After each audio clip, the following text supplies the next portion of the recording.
And here we go. Ooh. How do we do this? Okay, got it. It's pretty heavy. Let me get rid of this quickly. Whoops. Hello everyone and welcome back to my channel, to my little corner of the internet here where we talk about luxury designer handbags. So today I have a wish list unboxing. I could finally fulfill my first handbag wish from this year's list. If you haven't seen my wish list video yet, please go and check that one out. And yeah, let me know any guesses in the comment section down below. Do you have an idea of what this bag is? I think I've mentioned it several times in my past videos that this is probably the first bag I'm going to add to my collection in this year. Well, I did add already 2 vintage Chanel bags, but I was kind of stumbling upon them without looking for them, so I think that doesn't really count, right?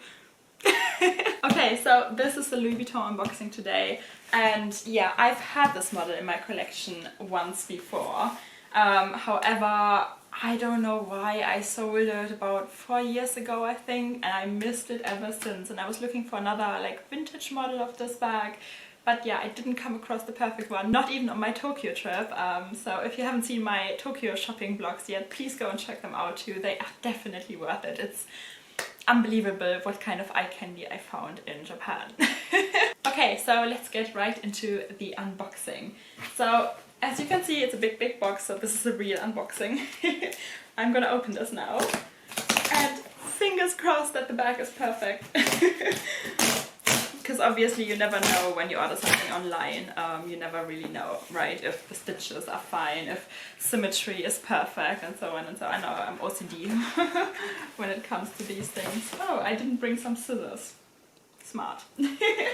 Let me see if I can open this with my fingernails. Yeah, I can. Ooh, okay.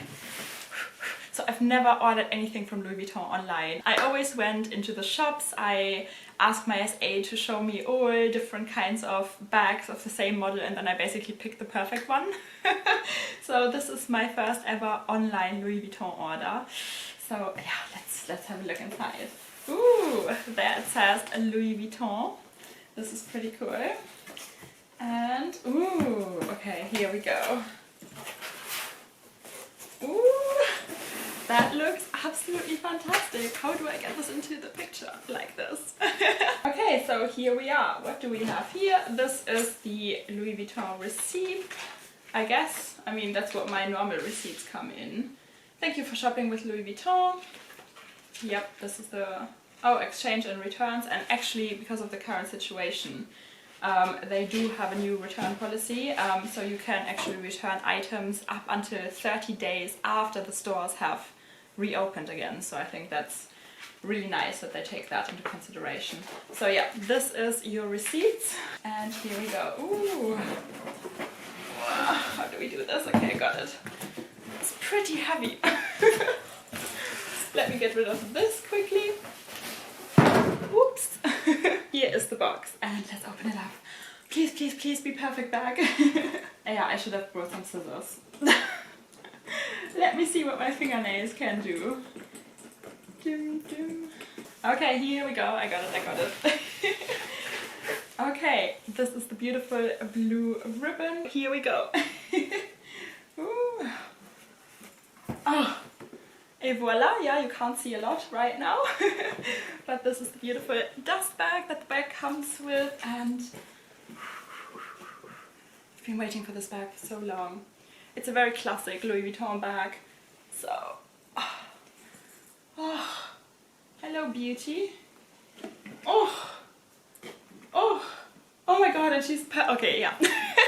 So this is the Louis Vuitton Alma bag in the PM size, in the Monogram Canvas with the regular untreated vachetta leather. And oh, I'm just looking at it because the first thing I always do is like check the symmetry, because we all do know that Louis Vuitton's quality control has gone down a little bit over the past couple of years. So I'm always like worried that the bag isn't perfectly symmetrical and everything, because I'm very OCD in my head. But oh my god, she's absolutely perfect. So here I'm gonna come a little bit closer to you. as you can see, the symmetry is 100% perfect. So, oh, I'm so happy. And look at the beautiful white untreated vachetta leather. I mean, I love it when the vachetta leather patinas over time and it gets this beautiful honey brown color, but it's still so beautiful as well to just have like the white vachetta leather at the very beginning before your bag starts aging. Oh yeah, okay, I'm blown away, I'm so happy. So this bag comes with 4 feet at the bottom to protect the untreated vachetta leather, and my old vintage Alma bag that I once had was from 1996, and at that time they still didn't make this bag with feet, so I'm really happy that they do now protect the bottom, because obviously this light color needs protection. Yeah, this is the back side of the bag. Front, you have the little clochette that should come with the keys. Yeah, it does come with the keys. One second, I can show you. As you can see, it says Louis Vuitton Paris on the tag, and you have the little keys attached. So what you do is you basically just, whoops, open this up and drag it down, and then your keys are hidden in the little clochette right here. So yeah, let's look inside. Oh, I'm still staring at it. I mean, yeah, isn't it such a beautiful classic piece from Louis Vuitton? I've always loved the Alma. I've always loved the Alma in this size, in the PM size. Okay, so let's open the bag up. Whoops! So the zipper pull goes all the way down on both sides, and if you open the bag up, it does look like this. So you have 2 little slip pockets right here at the back, and yeah, that's it. Let's see what's inside. You do have this little Louis Vuitton dust bag that holds the lock usually, and yeah, yes it does. Here's the beautiful Louis Vuitton lock, and yeah, they always look so perfect and shiny when you get a new bag, but those locks are prone to aging really quickly, and they scratch really easily, unfortunately. However, you can go into LV and request a new lock if you want to do that. And let me have a look in terms of how old the bag is. I was of course hoping that I'm gonna get a 2020 bag, but it doesn't really matter, of course, that's just a number. So this one was made in, oh, okay. It was made in 2019, the 48th week of 2019, so yeah, almost 2020, but who cares?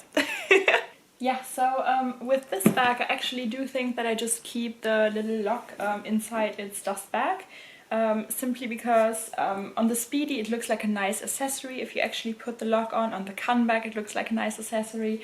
But here, the only place where you could put the lock on is basically on top of the zipper pull. Is it focusing? Yeah, here we go, on top of the zipper pull. And I think if you open the bag up and you have like one zipper pull that's just plain, and you have the other zipper pull that holds the lock, yeah, I think it doesn't really make sense probably. It only makes sense if you actually want to lock the bag up, and that's what you can use the little golden lock. So I'm gonna keep this one in here. Okay, so yeah, let's get right into the details of this beautiful bag. So right here, there you can see Louis Vuitton Paris, made in France. That's a little nice detail. And yeah, of course, the symmetry of Louis Vuitton. I just love how much attention they pay to actually, you know, I mean, we should expect that obviously from a designer handbag. Okay, so in terms of modeling shots, here is the wonderful bag, and I mean, look at her. Yeah, I'm absolutely in love. I'm so happy that I do have this classic bag in my collection. So yeah, you can either just wear this bag on the crook of your arm, and yeah, it does look absolutely fantastic. I really like the little clochette that you actually have like a little accessory dangling at the back. And yeah, so like I said, either you just wear it on the crook of your arm, or you just wear it handheld as a handheld bag. It does come with little hooks, so you do have little golden hooks on both sides, on this handle and on the other one, so you could attach a longer shoulder strap. But yeah, I do not like how this size of the bag looks like as a crossbody or shoulder bag. It's an option if you really need to be hands-free, but yeah, I definitely prefer to just wear it on the crook of my arm, and it gives me, I don't know, summery vibes. So it's actually quite good that I'm gonna have the bag standing in my handbag cabinet now for a couple of months, couple of weeks, couple of months maybe, because once the bag gets the first layer of patina on the untreated vachetta leather, then you actually don't have to worry about the bag so much in the rain. If you get caught in the rain, you know, and especially here in London, we can often, surprisingly, get caught in the rain. So if you do get some raindrops on the leather and the bag already has the patina, then it's not as obvious once they have dried. If you take this bag out right now and you would get caught in the rain, then I think you would have a lot of marks once the rain spots have dried, and that's something that we want to avoid, of course. I do know that a lot of people are treating their untreated vachetta leather. However, I just leave my bags aging naturally, and so far with my Speedy bag, who has untreated leather as well, yeah, I've been caught in the rain several times and nothing has happened, so fingers crossed that this one develops a beautiful patina as well very soon. And yeah. Okay guys, so that was it for today's video. If you like this video, please give it a thumbs up and subscribe. Join our little handbag obsessed family here. And if you're already annoying your family and friends with talking too much about luxury designer handbags, then just join us here. We definitely do understand your passion / obsession, so yeah, luxury addiction is a real thing. Okay guys, so thank you so much for watching, and I see you guys very soon. Bye!